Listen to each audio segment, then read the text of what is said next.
Cool. We are live. Hello, everyone. I am Shane from iTube4Tourettes, and we have Jackie. Hi, I'm Jackie. And you are known as what, Jackie? On Facebook, known as A Little Bit Different. And we have Kaylee. Hi. Hi. She's got her own YouTube thing. Yeah, I'm Box Nahili 281 and 282 on YouTube. Long story why there's two, but yeah. And today we are talking about Tourette's in college. And I think we've each had different experiences in college. I've had lots of positive experiences. Kaylee has had different experiences, and Jackie herself has different experiences too. Oh yeah, they can't see you nodding. Oh, right. Some of the topics we're going to hit, did I already say these? I'll just say them again. School accommodations, reactions from other people, whether they're negative or they're positive, and how they impact us as persons who have Tourette syndrome, and anything else in between. It's basically just going to be a conversation. So for me, I've had really positive experiences at school. I start out every semester now with a personal letter to every student and teacher in my class. I'm also specifically in American Sign Language interpreting programs, which means I also have interpreters in my classroom sometimes. So I have to carry extra papers with me of that letter to give to any new interpreter that may be sitting in that day to work for my teacher who is deaf. And it's been a really awesome experience. We've gotten around to calling it the charity letter because one interpreter didn't realize what the letter was for, and she thought it was a charity letter of me begging for money. And I'm like ticking in class, and you know, the interpreters have to decide whether or not to interpret my tic, and the one interpreter is like, why is she doing that? And the regular interpreter was like, did you read the letter? Like, don't interpret my tics, yeah? Well, that's also the thing. Like, my teacher, the first semester I was with her, she's like, oh, I want your tics interpreted because I don't have the opportunity to choose whether or not to listen to them because I'm deaf. I don't have that choice. True. But this past semester, they've just sort of let them go. They haven't really interpreted them. I guess depending on how frequent they are, it might just be sort of extraneous. Yeah, it really is really extraneous information, especially if it's like one time I said, I have echolalia. So my teacher said something about a certain page in a book, and I said, mom, mom, cat, cat, page, page. And so the interpreter is sitting there being like, and my teacher just stared at her. And then she was like, oh, it's irrelevant information. It's just a tic. Yeah. Because the context made no sense. Yeah. So That is like really interesting. Yeah. And it's a situation you never thought of before. And when I encountered this situation, I wasn't able to find information online of other people experiencing this. I found a little blurb about something similar, but there was no article, there was no reference on where to find that information. No! So I was sort of on my own, pioneering. Anybody else have any really interesting, odd experiences that other people with TS might not have in college? Well, once I had met with my chemistry professor before going to class. You know, I thought I'd explained everything pretty sufficiently. You know, I show up in my wheelchair, jerking around with my service dog. You know, everything seems cool. And then I hear from Disability Services, the day after the first day of class, The professor went to disability services and said, her service dog's barking. It barked all through the lecture. And then she got on the floor and played with it. And Oh my god! I just burst out laughing. Me and the two disability services people just flipped. I'm like, and then the disability services lady she said, yeah, it wasn't that, it was really funny though, because I thought I'd been clear, but because what had happened was I was making noises, and then I needed to get on the floor so he could do full deep pressure. And it was very unexpected interpretation. Anyway, that was Can just you one of the explain? funnier incidents. Can you explain to our audience specifically what an across is, what that task is, and how it helps you as a person with Tourette syndrome to have a I'm service sorry, I dog can't that hear you right now. Can you explain what an across is to our audience? Uh-oh. What? I think she's frozen. Okay, well, I'll explain it. Kaylee's service dog, Mac, is trained to assist her with her Tourette syndrome, and one of his tasks is an across, which is deep pressure therapy, where Kaylee lays on the floor and the service dog lays on top of Kaylee, and it calms down her tics. And that is basically what happened in class for her. Yep. Kaylee, you're back? Are you back? I think you're back. Yeah, I am. I'm Okay, back I now. just explained to our audience what Yes. an Yeah. across Sorry, is. network's kind of bad. Yeah. Awesome. How about you, Jackie? Have you had any funny awkwardness? The only time, I think in college at least, the only time I've had funny awkwardness, well, I too go in to all my professors and I tell them all that I have Tourette's and I explain what it is, and most of them pretty much get it after that and then don't comment on my tics in class or anything like that, or don't pay any attention to them.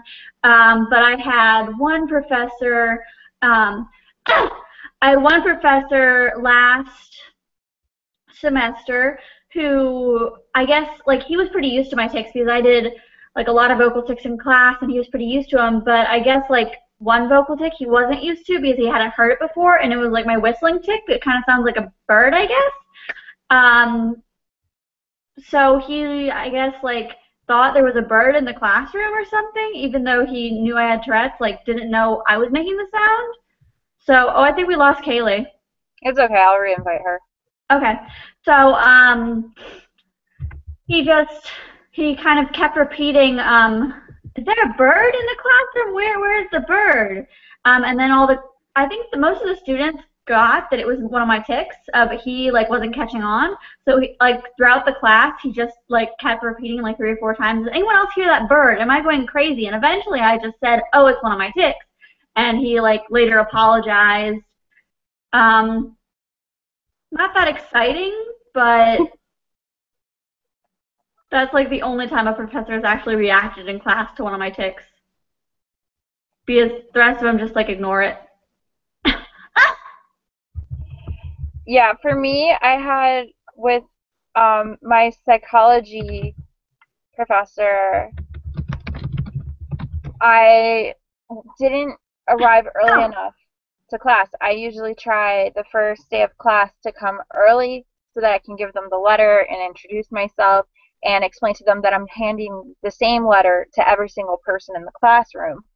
But my room got switched a couple of days before school started, so I was sitting in the wrong classroom while class was starting, and it wasn't until the professor walked in and he looked like he was Swedish, so I was like, is your name Heidi? Like, maybe it's a boy's name in Sweden, I don't know.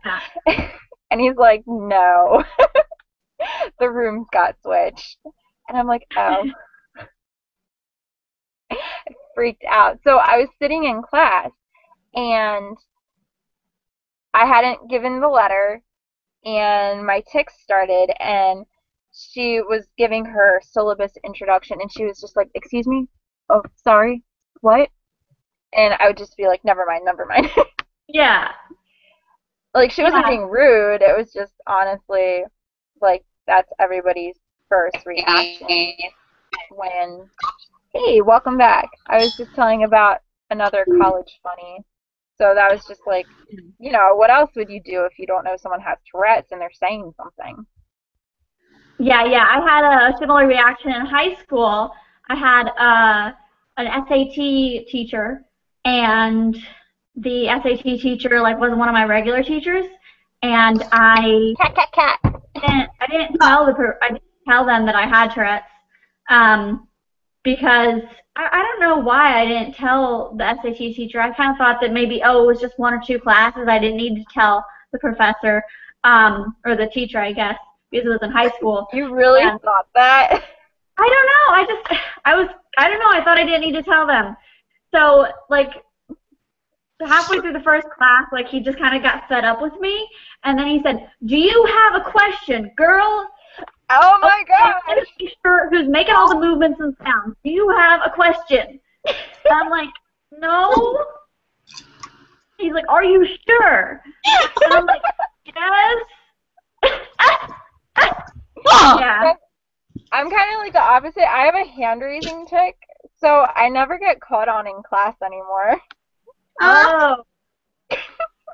I had to sit in the back because of my wheelchair. It wouldn't fit down the stairs because this was an auditorium with all these steps. Anyway, so the professor had to make conscious effort to see me past everybody else. And they were always, speak up, you know, because they couldn't hear me all the way in the front of the room. So like, yeah. Like, sir, you don't want me to speak up. I'm sorry. What else? Oh, I have a really funny one. So I've had this really old tic, my fire tic, and it came out of retirement this past year. And so at school, I'm like yelling, fire! And all of my classmates are in on it, you know, like I have Tourette's, so they're all laughing and stuff. But one time it happens, and my head is like pointed directly at the door, so it goes in the hallway. And these guys walk by, and they're like, with their head in the door, and I'm like, false alarm. And everybody's cracking up. And it happened in Walmart one time, like the middle of the night, I'm in Walmart, and I'm like, fire! And then I'm like, false alarm! And this woman from a different aisle, I can't even see her, she's like, thank you!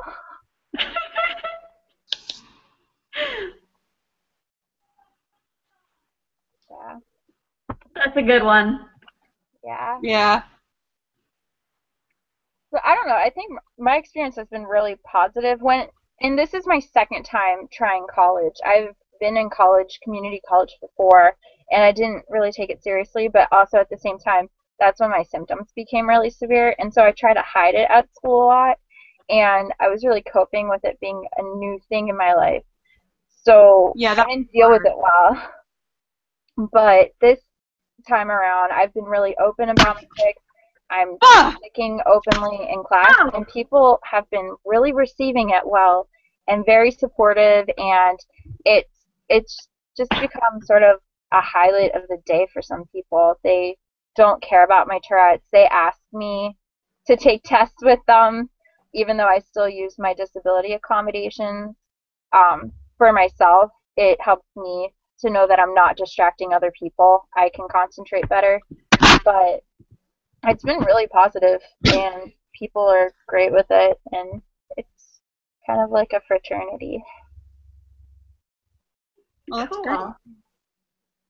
Very, very fortunate. I'm kind of nervous about going to university, but the university I want to apply to has professors with Tourette syndrome there, and the director of the Tourette syndrome chapter out there is a professor on campus. And Well, it sounds like you'll be set.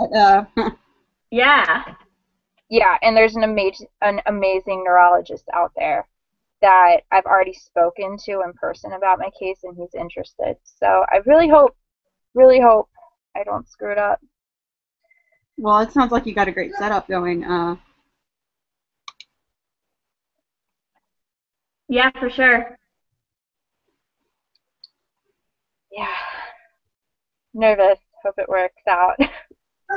But what about you guys? What about like reactions from other people for you guys? Because I Mine, mean, you said the funny stories, but there are there's harder. lots of funny ones too.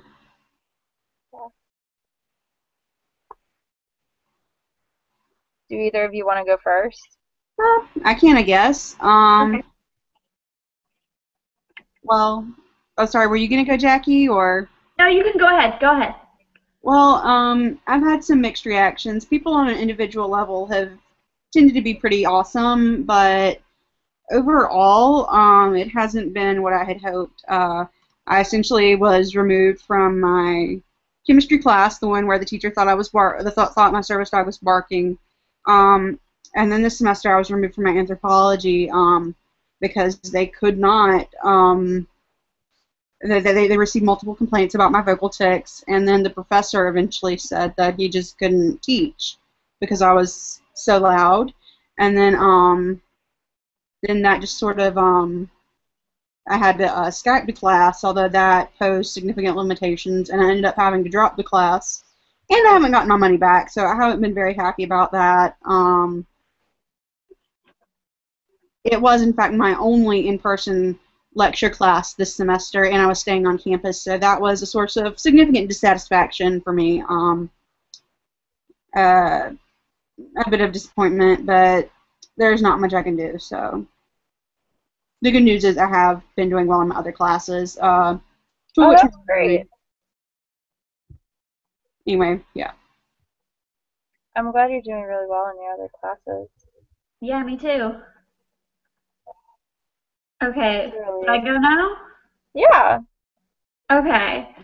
So, wait, what am I supposed to be talking about? Oh, it's just reactions from other people. Oh, reactions from other people? In the college setting, though.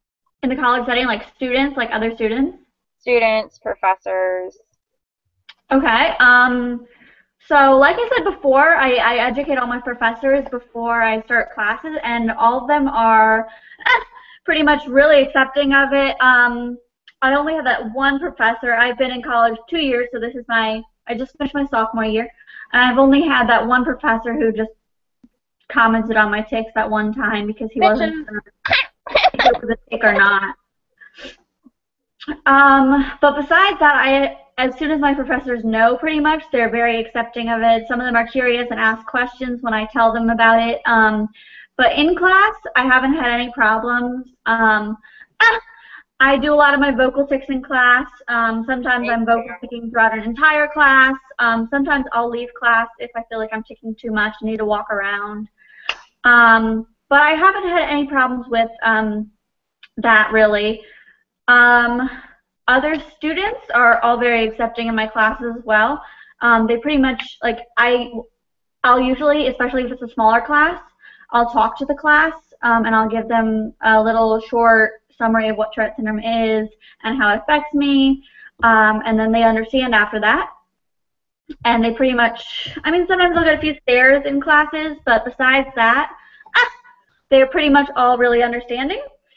Other students on campus who I don't have class with sometimes will tend to stare, or like I've had a few situations with people on my floor. So like the beginning of the story that comes to my head is the beginning of this school year. We have like a floor meeting because I live in a dorm. Are you in a sorority? What? I thought you were in a sorority. Oh yeah, I am in a sorority, but at the college I go to, sororities don't have houses, because if like 8 or more girls live together in a building, it's considered to be a brothel for some reason, in the state I live in. So that's great. Yeah, I don't know what that's all about, but we're not allowed to have a sorority house. So I live in a dorm. All students live in dorms at the college I go to.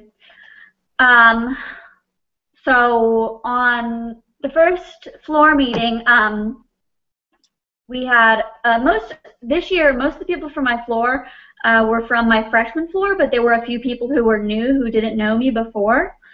And they were just kind of like stuck in on the floor. And they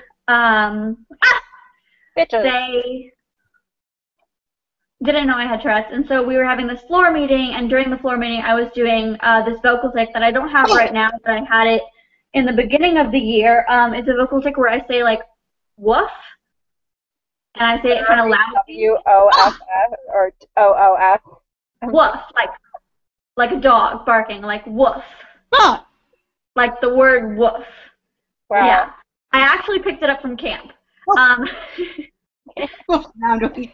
It happened. Yeah, anyway. Contagious.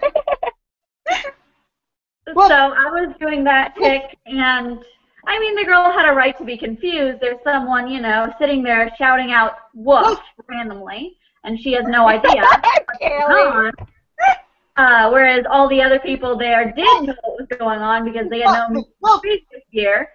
Woof. I don't want to catch it. I don't want to catch it. Sorry about that, Kaylee. You're good. Anyway, she kept staring at me, like not even like just kind of like staring out at the corner of her eye, but just like death glaring me, kinda. Just, like looking me in the face and going like staring, like really staring. And all my friends were kind of noticed. Well, everyone was noticing she was staring, because she was doing it in a really obvious way, and kind of like giggling too. And we were all going around introducing each other, and I finally was just like fed up with her staring at me. So I was just like, oh, and by the way, I have Tourette's, which is why I'm saying the word woof over and over again. And she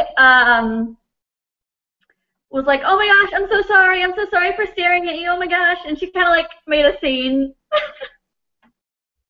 But that was more like her making a scene rather than me making a scene. Yeah.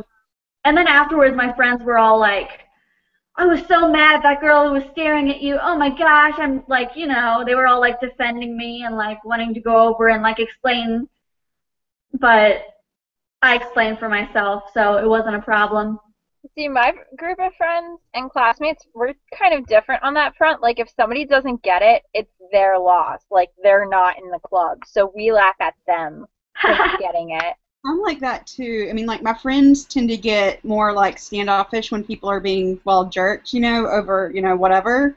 And I tend to encourage them to just, you know, like, it's okay. It's, you know, I deal with this every day. Well, for the rest of my life, what? And if somebody wants to be like, oh my gosh, I'm so sorry, I had no idea, I would just want to be like, oh my gosh, I'm so sorry, you have a farting problem. You know, tics, they're just like burping and farting. I've said that since I was 18. That's a good simile. It really is. It's just that I guess we burp and fart a lot. It sort of captures the social awkwardness potential too. Yeah, I don't want people to like pity me. I want them to sort of be like, oh, you know what I get, oh, my cousin has Tourette's. I can't tell you how many times I get that. There are so many people who have cousins with Tourette syndrome, apparently. It's the same way for me, especially on my campus. I almost wonder if they're telling the truth. Is this just the most common lie to tell to someone with Tourette syndrome, that you have a cousin with Tourette's, or is this for real? Because this is a lot more common. I get it all the time, too. I really do. They say, oh, my younger cousin has Tourette's, but he's really little, or something like that. I've gotten that quite a lot. I actually got that, too, from, like, somebody. It's funny, one girl that I'm friends with up the hall from me, eventually, I was like, well, yeah, I got Tourette's, and then after, like, the whole semester, she was like, yeah, I've got tics, too, and I'm like, yeah, it was funny. There's someone in my class that she has blinking and sniffing tics, and, like, I was just like, aw, it's somebody like me, and they don't even know it. Yeah, I met two people that have it too. So I mean tics, you know, tics too, not Tourette. Well, could be, you know, but they're not diagnosed officially. Well, one time I was bold enough to go up to someone and be like, "Hi, my name is so and so. I was just wondering, do you have Tourette's?" And like, it actually turned out to be a mentally challenged individual, and I was so embarrassed. I'm like, okay, I'm never doing this again. If anybody actually has Tourette's and they want to talk about it, they're gonna either wear a bracelet or a T-shirt that says like Tourette's on it. Or they'll be like, hi, you know. I know. I don't like. I don't talk to people that I think have Tourette's and say, oh, I think that you have Tourette's. Like, I don't do that anymore. One time, that was enough. I did it once too, actually. I mean, I didn't have the courage to actually go up to them and say, do you have Tourette's? But she's someone in my sorority, and I've noticed that she has, like, tics. And I was like, they're not really, like, super obvious to someone who doesn't know what tics are, but for someone who, like, knows what tics are, if they sit in a room with this other girl, they'd say, hey, that girl has tics. Or it's a good indicator if their tics are setting off your tics. Exactly, or if mine are setting off their tics. So anyway, I sent her a message on, like, Facebook because I didn't have the courage. I got so emotional. Kayla, you're in a dystonic storm.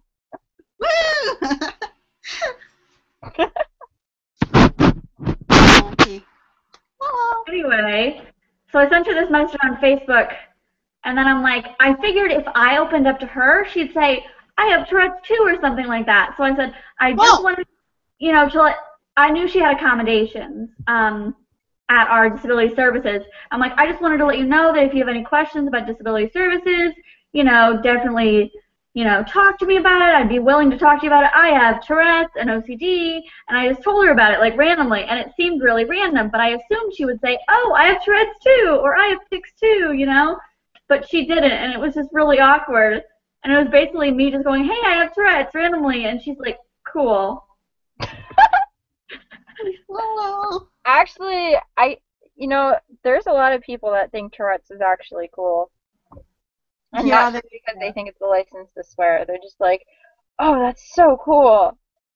I had one guy in, like, the common area that just, like, he was like, I'm pre-med, and he's like, you know, if you don't mind, can I ask what you have? And then I spent, like, the next, like, hour, because we were both free, just, like, telling him about Tourette's and the pathophysiology, and, you know, it was just really, I like the science of it, and he did too, and he had a roommate with it, so it was like, cool, you know, hey, why not? I always want to make, like, special press passes for people, like, yes, you have permission to stare at me for an entire week. Here you go.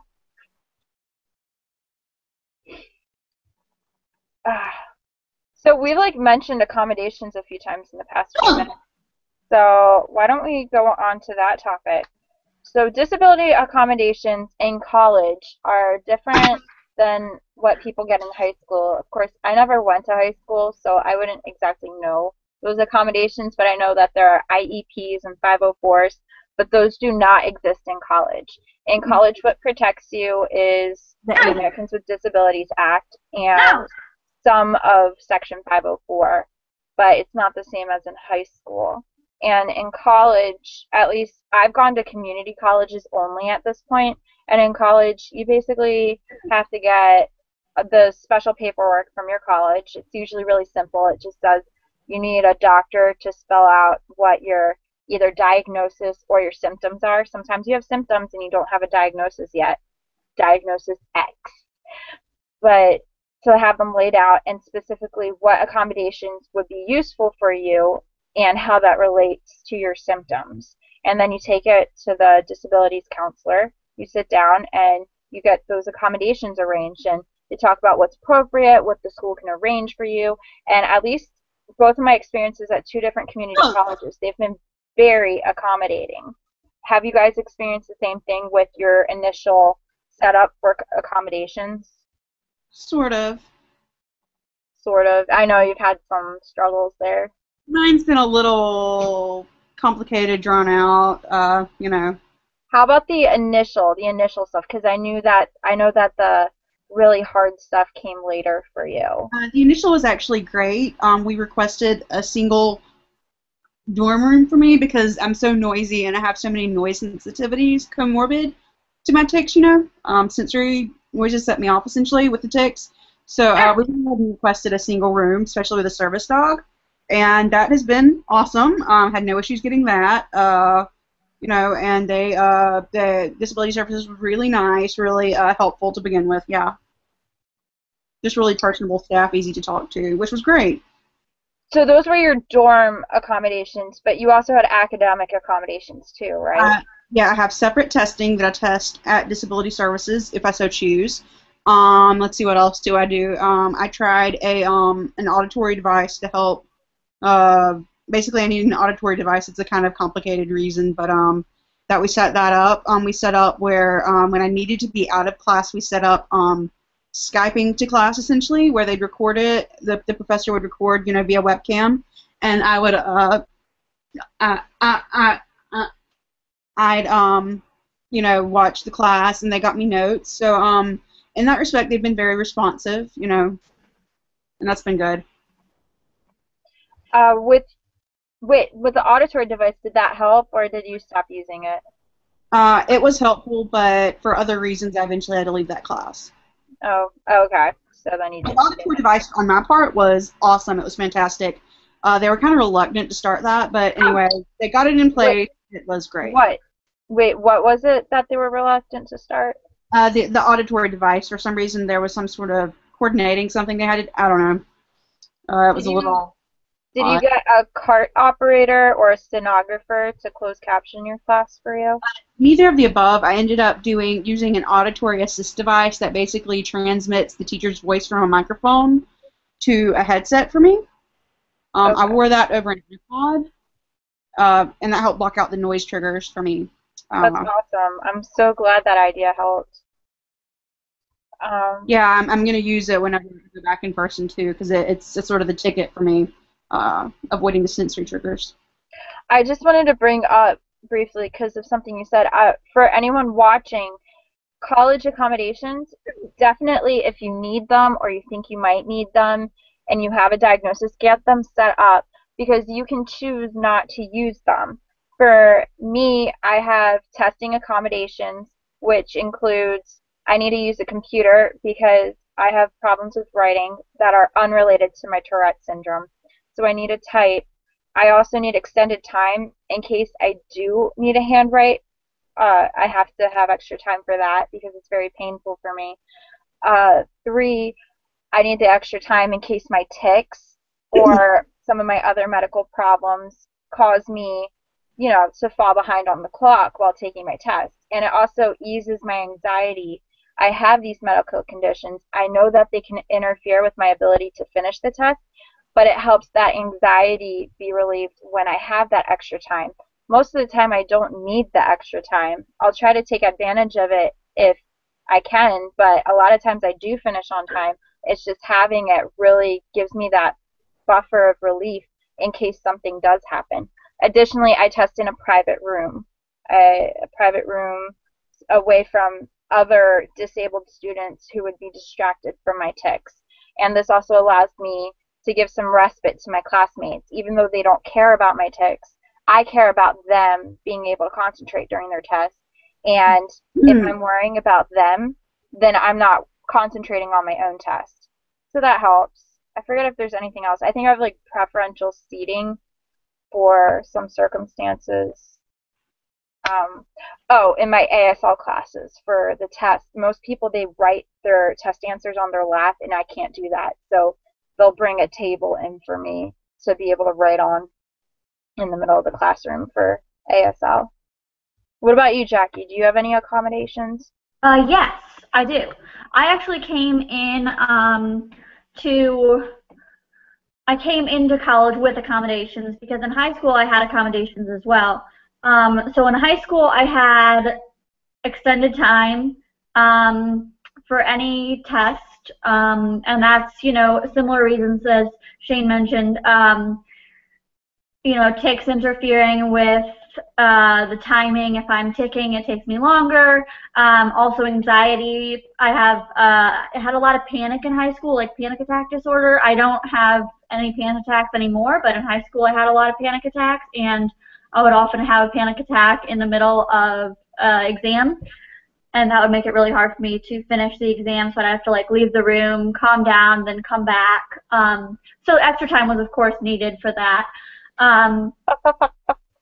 I also had a separate room that I tested in high school, only for major exams though.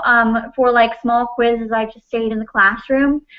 But for major exams or anything like that, I would go to a separate room. In college, so I came in with those accommodations. I told my college that I had. I told my college Lobster. that. Lobster! Lobster! I told my college I had those accommodations, and they were very good about them. They gave me all the accommodations that I needed, extra time. For some reason, I was over-optimistic and thought that I wouldn't need a private testing room in college for some reason. I thought, oh, like, I'll be able to do my exam with everyone else, and I'll, like, be better about taking in that situation. But it didn't really work out that way, so I started taking them with everyone else, and, well, it was not everyone else. It was a small group setting in the disability, what's it called? The Disability Center on Disability office. Yeah, disability office. I would take it in small group settings. Yeah. Well, that didn't really work. I definitely had to move to a private room because Bitches. sometimes people had to move out of my room.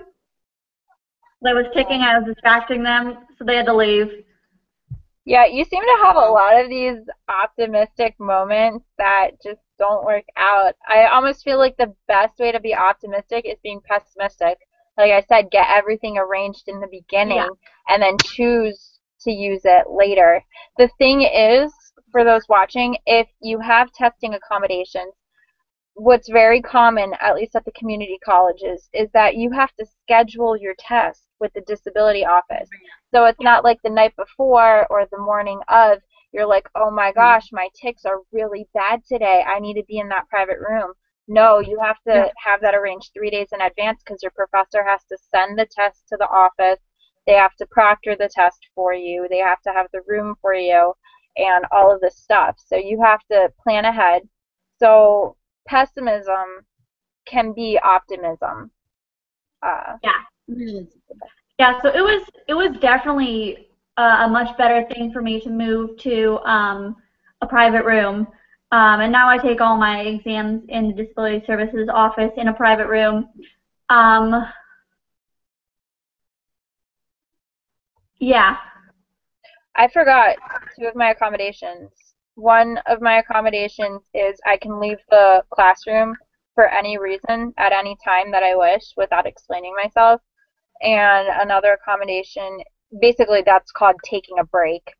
But my other accommodation is I'm allowed to have technology in the classroom. I'm allowed to have my iPad to take notes. I'm allowed to have a laptop to take notes. All that jazz. Forgot about those. Yeah, I have those too. I almost take them for granted, although at my school it's like not a big deal if you leave. I mean, you know, because mine's like a university, so a lot of people just get up and go to the bathroom.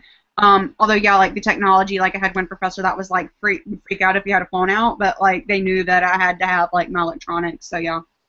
Yeah. And for me, I was in honors one semester, and the honors program is really strict. If you leave the classroom during a non-break period, then you're not allowed back in the classroom until the next break. So it was kind of a big deal. And I actually did not take advantage of my breaks during that semester. I actually did really well because they gave us sufficient breaks. But it's really good to have that board. Fuck! Also, communicating with professors is so important because if anything does go wrong and they already know your situation, they'll be way more forgiving. And there were a couple of times, for reasons other than Tourette syndrome, that I politely asked if I could leave early for the day without it affecting my grade, and they said, go ahead, that's fine, because they knew the different things going on in my life, especially medically, and they were able to be reasonable with that and say, yes, you can leave early for the day. We will not deduct it from your grade. Oh, I have another accommodation that I forgot as well. I forgot, but I do have a flexibility with attendance as well. Like you. How does that work? How does that work? Because I know a lot of people that need it. Yeah. So basically, how it works is some of my classes, for example, my poetry class.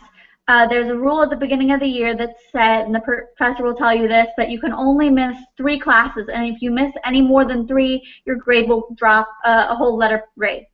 All of my classes have that rule. None of your classes have that rule? All of my classes have that rule. It's either 3 or 4 days.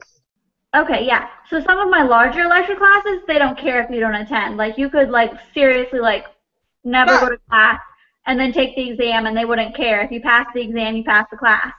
But other classes like poetry, you miss 4, and then your grade drops. I'm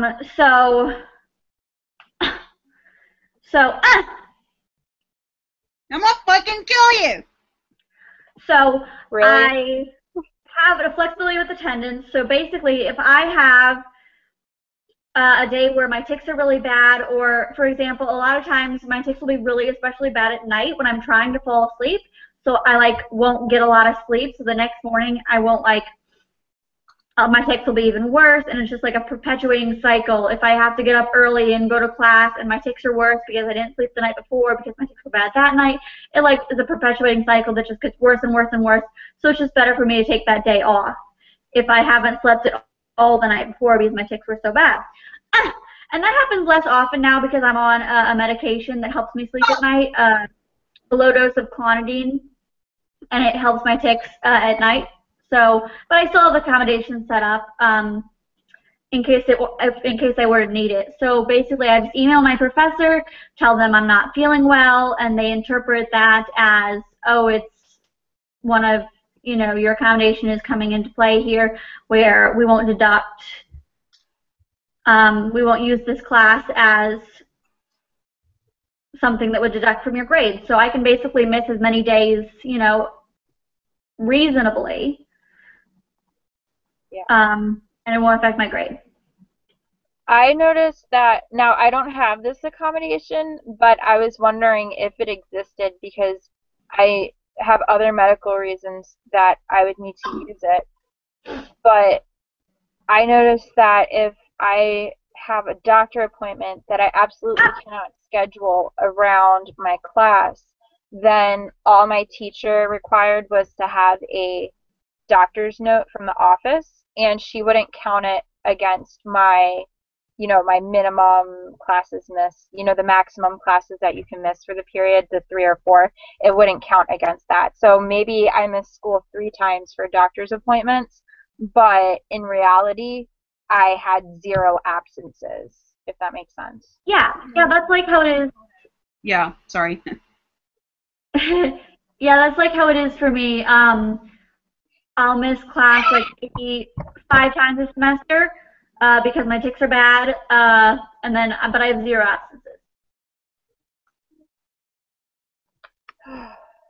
Same for me, yeah. You have that as an accommodation, or you've just noticed that if you have a doctor's note, it doesn't count against? My university doesn't care if it's a doctor. Like, the way my university is set up, they will count it against you unless it's like a specific accommodation. I think it would vary from school to school. I'm so nervous about this university switch. I'm taking a year off from school to basically prepare for stuff. Yeah, my college is technically a university, so 4-year university. Mine is too, yeah. I have a question. Now, the college I'm looking into, they have a sorority, and you know what you said, Jackie, about not having any sorority houses because 8 girls living together is considered a brothel. Well, I noticed that the college I'm looking at, they'll have fraternity houses, but there aren't any sorority houses. So I wonder if there's a similar law. But the school has an entire half of a dorm building reserved for the sorority. So it's just the girls that belong to that sorority living in that dorm building. And I've really wanted to join a sorority because I like the idea of the fellowship. I like having a temporary family with similar goals. But I was also wondering if it would help with the whole Tourette's syndrome issue, if there would be more acceptance, if it would work out better. What do you guys think? I think it would depend on the way your school, how sort of the atmosphere is, because at my school the sororities tend to be kind of Bluesy? well, sort of, but they seem to value conformity strongly at my school, and it's not something that I'm interested in the way the sororities at my school are. I'm sure they're different at different schools, but I think it will depend on the atmosphere of your school. There's sort of these intangibles that are, well, it would be half of the persons, at least half, probably more of the persons in this sorority are deaf or hard of hearing. So I thought that would be especially helpful with the whole vocal tics thing if more than half of the people in my building were deaf or hard of hearing. Yeah, that would cut down on possible noise complaints. Yeah, I would say so. I'd say every sorority is different, and every sorority scene at every college is different. Personally, I didn't tell my sorority when I was originally pledging about my Tourette's, but I think most of them have kind of picked up that, some of them I've told directly, and some of them some of them I still haven't told. But I think the people I haven't told kind of assume something's different about me. The people I have told, no. But overall, they're accepting. I haven't had any problems. But I think every sorority is different. I have to ask this because my initial reaction would be to wear a Camp Twitch and Shout Tourette's Ticks Me Off t-shirt during my pledge or anything I do where I'm going to be in direct contact with people and I need to make a first impression. I want my first impression to be I have Tourette's and I can still act like a normal person even though I'm ticking. And it's totally okay that you know this because I'm wearing it across my chest here. Like, how do you guys feel about that? Do you feel like you want to keep it more private? Because, Jackie, you seem more of the private type that waits until the right moment. And for me, it's like, well, unless I'm having a really good day where I'm not ticking at all, it's usually one of the things that I bring up if I'm going to know these people for a while. I tend not to have to educate because I use very visible mobility equipment and I have the service dog. I don't know, I've sort of fallen into, I don't really actively educate much. People tend to see the wheelchair and the dog and go, okay, something's up, and I just sort of leave it at that, like if I'm out and about. Although, like, when I, at orientation for moving in, I told people in the dorm area, like, I was yelling, I'm gonna fucking kill, fuck. I was yelling coprolalias, I'm gonna kill you. I was like, I got Tourette's, and that, just sort of, that was sort of my, hey, heads up thing. I tend not to talk about it. It's just sort of a fact. I'm very open about it if anybody has questions, but I tend to just sort of let it speak for itself. For me, I think that's personal. During a job interview, I actually tried to hide it, and I didn't say anything about it. But when I meet people, if I have a tic, then I say, by the way, I have Tourette syndrome. So if you hear me say certain things or do certain movements, whatever my cocktail is for that day, I'll explain it to them. But usually I might wait until the first tic, especially if it's a short-term interaction. Yeah, I do a similar thing. I'll usually wait until I tick. My tick, or if I tick, they'll immediately say something like, "Oh, are you okay?" Or they'll make some sort of comment. I think the most common comment I get is Gesundheit or God bless you. Oh, yes. Even if it's not a sneezing or a coughing tic, they say like God bless you. Same. Like, I have this squeaky tick where I go, ah! Like that, and people think I'm sneezing, so they say, bless you. And sometimes I'll just let it go, and then other times I'll take it as an opportunity to say, oh, it's actually a tick, and then explain. Here's a question. Do you feel that people's reactions to your tics and their acceptance of your tics really affects you and impacts you and is a reflection on how you feel about yourself? Because for me, I've noticed that I accepted my tics when I noticed other people accepting me. Like, it was okay. And they were okay with me. And then I started being okay with myself. And now I don't understand why, but God has blessed me with the craziest tics that people just fall in love with. I have very complex vocal tics, and they love them.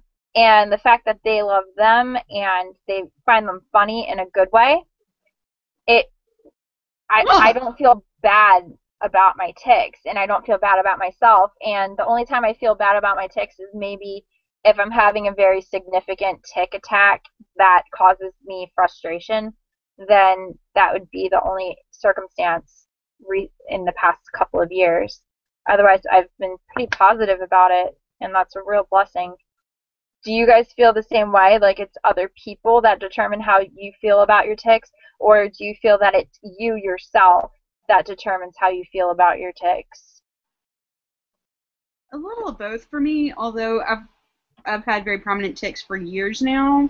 At first it was really difficult, but once I came to really accept it, it really, I feel like now, since I just sort of roll with it, I think people get the idea and just sort of, hey, whatever, just sort of go with it.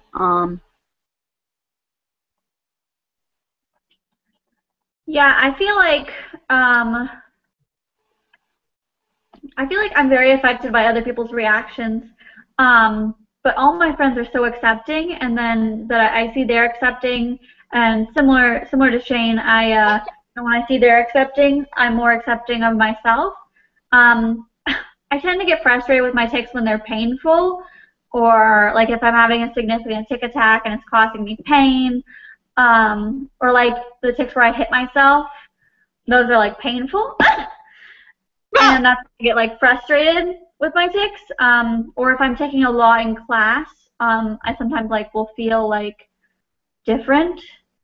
Or if people are staring or laughing, and then I'll feel self-conscious about it or embarrassed about it.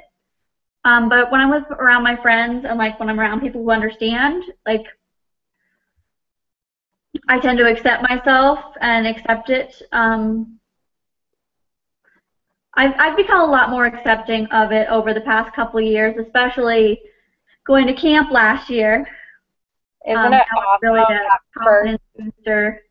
That first time at camp changes everything. Oh yeah. Oh yeah, it changed a lot for me. I think it was the first time my tics were ever like, you said this in your other video, Shane, where you were talking you were talking in the presentation video that you made to the class. You were talking about how you have to be kind of in the club to understand this, but camp is the first place where your tics are almost like praised. Yeah, they're like your name badge.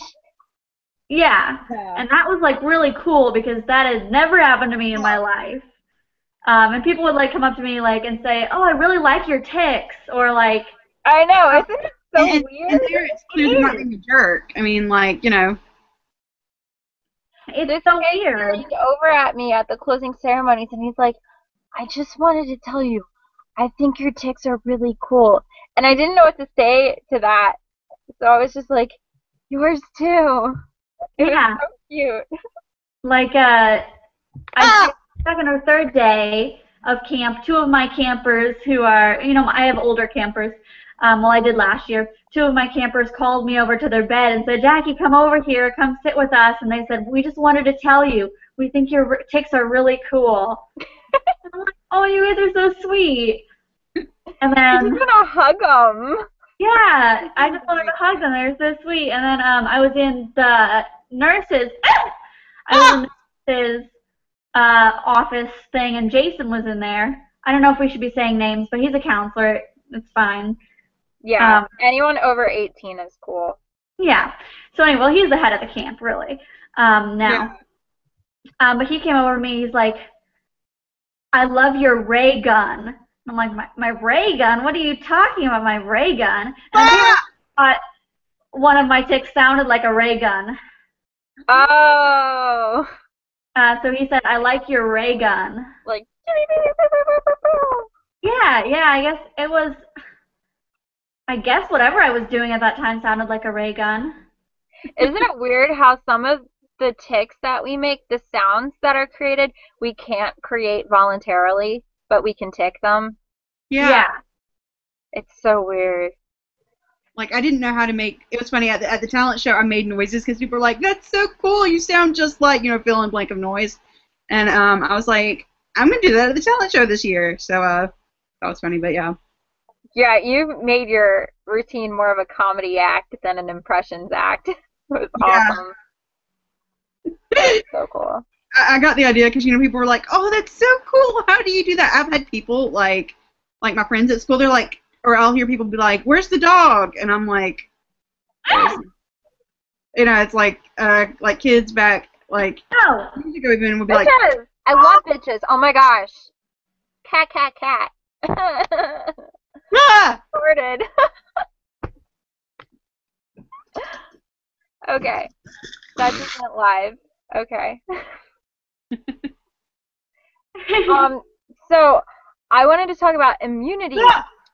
Have you guys found, I know Kaylee hasn't, but maybe you have experience with Kaylee, where your classmates become immune to your tics. I've noticed that, well, starting college over again, I decided not to hold back my tics, and because I discovered at counselor training for camp last summer that I was able to concentrate better when I was letting all my tics out, but I was still focusing on the speaker who was training us.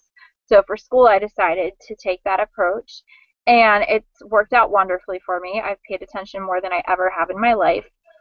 And my classmates have seemed to develop basically this immunity to my tics to the point where I'll be ticking and ticking in class, and my teacher is deaf, okay? And we're not allowed to have cell phones on in class. She actually likes them completely off, not even on vibrate. But I'll be ticking, and then somebody's cell phone rings, and everybody looks at it.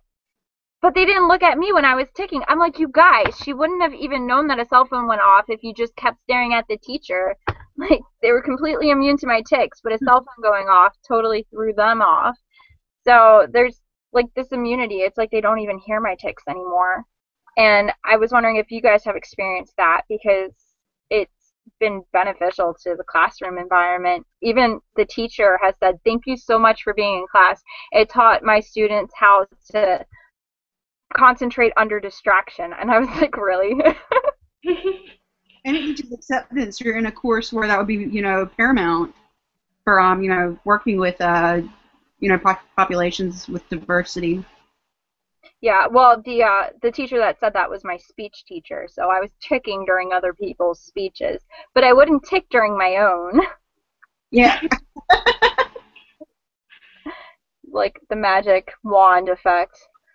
Yeah. There was one speech where I gave my classmates tics. I wrote a tic on an index card for each of them to have, and that threw me off. I couldn't concentrate whatsoever on my speech with everybody saying my tics to me. Maybe if I chose some nondescript tics that I never had, but they were my tics, and they were setting me off, and that would totally, like, psych me out. Yeah. It weirded me out.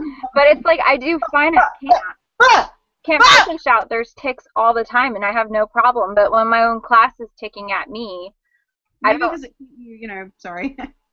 Like, I don't know. So have any of you noticed that kind of immunity to tics?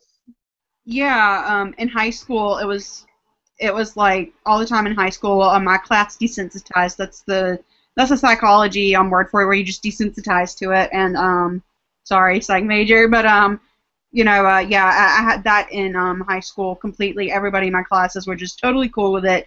Nobody looked. I could yell. Nobody looked. Past like Bitches. the first. What? I haven't had that opportunity in college because of the limitations posed by the college environment for me, but yeah, it's it's a really cool thing when, you know, you're completely normal, you know, in a setting. It's really liberating, you know, when you get stared at in public. Yeah. But school was a safe place for me in high school. That was great.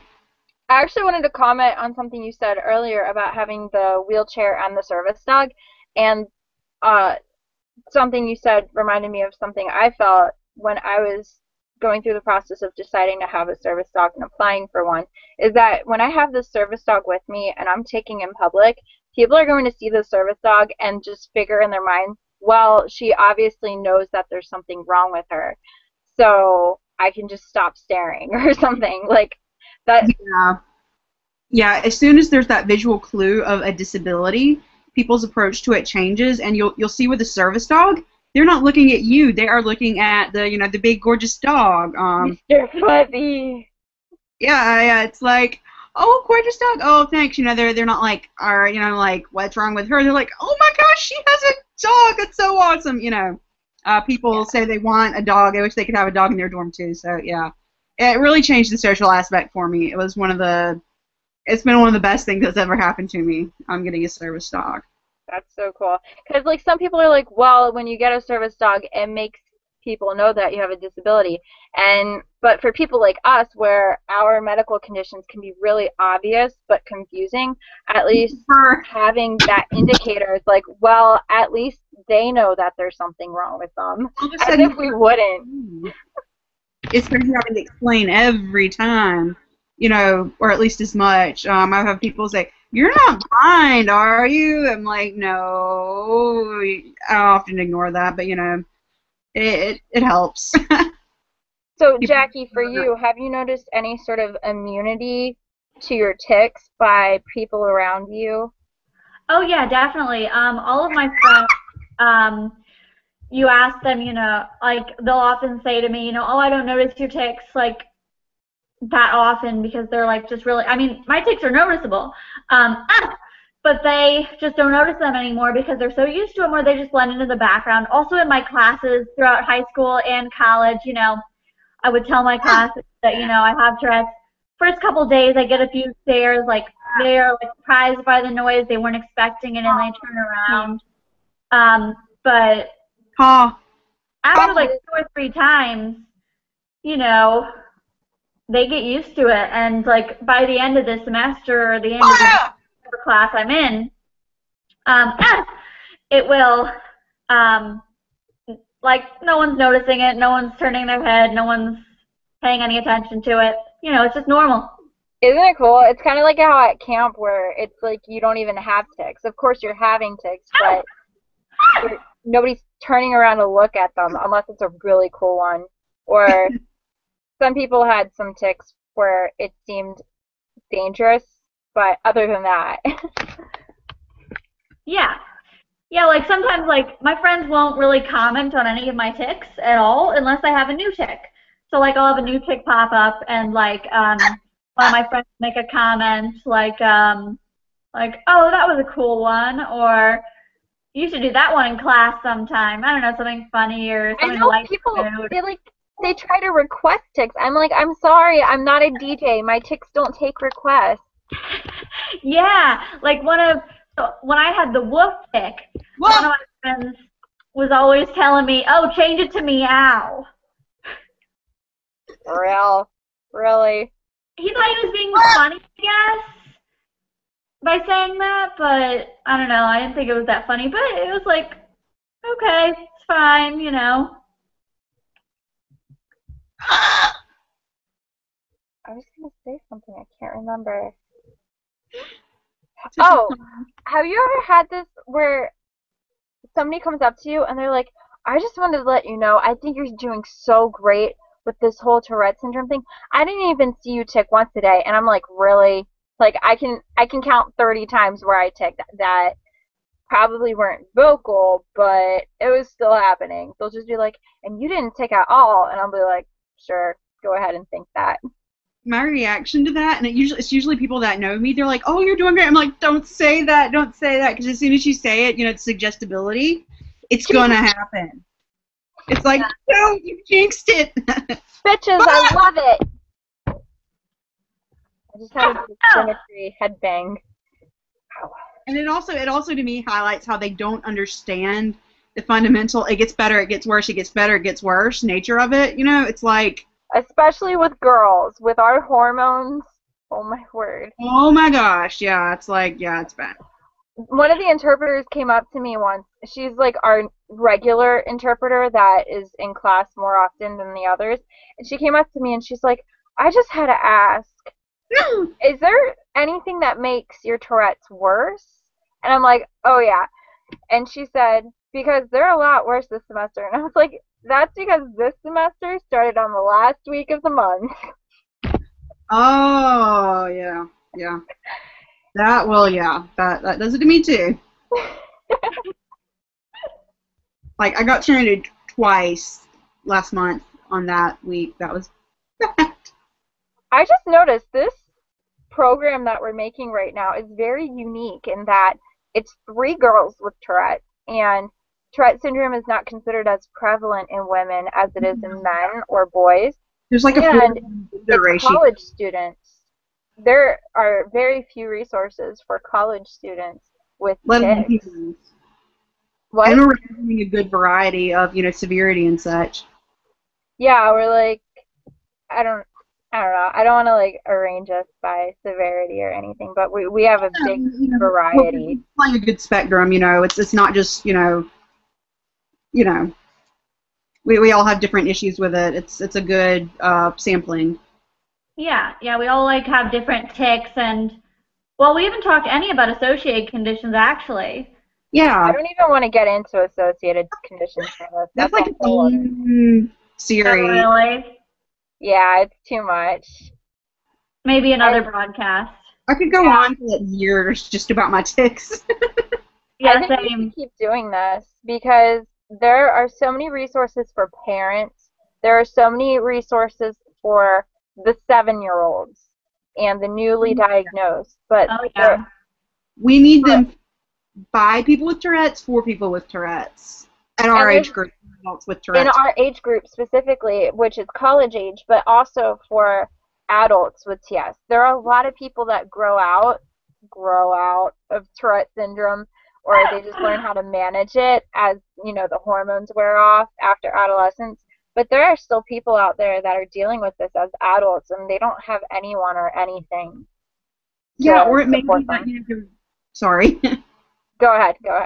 It may be that they're mild, or it may not be, you know, they may improve, but there may still be, you know, new issues from time to time, even for those that do mostly outgrow it, you know, like job interviews or, you know, any sort of things. You know, it waxes and wanes and tics change and, you know, just so forth. Every situation is different with, even for me, like, what's a problem here is not a problem there, you know, and I think having that resource for adults, you know, who have more, you know, we have insight into our own, you know, issues and, you know, helping other people figure out how to solve problems as they come up, I think that's really invaluable. And not to scare people to think, oh my gosh, I'm going to be a kid with Tourette and I'm going to be an adult with Tourette. I thought this was going to go away. Like, I'm not saying this to freak people out, but, you know, you can be an adult with Tourette and it's going to be okay. It's like living with an extra toe. I mean, it's not... there can be struggles, but I think the hardest part is going to be for the children and the teenagers.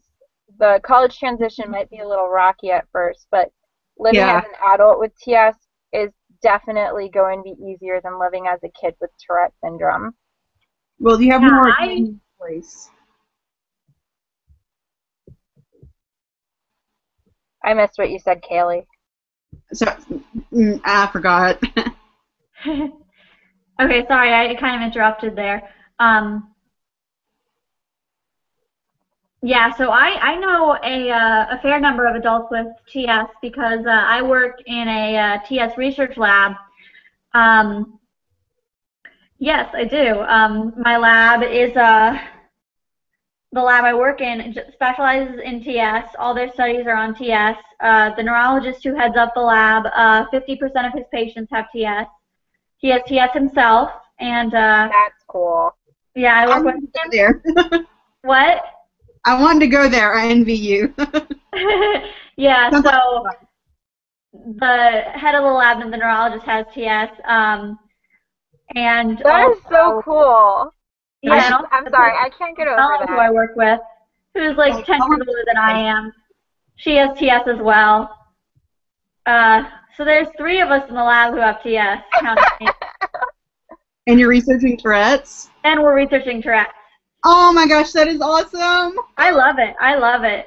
And You don't even need to come to camp anymore. You just got camp with you all the time now. It's like science Tourette's camp. yeah, I want kind to of. go. I want to trade places with you now. Kind of. You should consider transferring there. What? Go to school. I've so got to go now.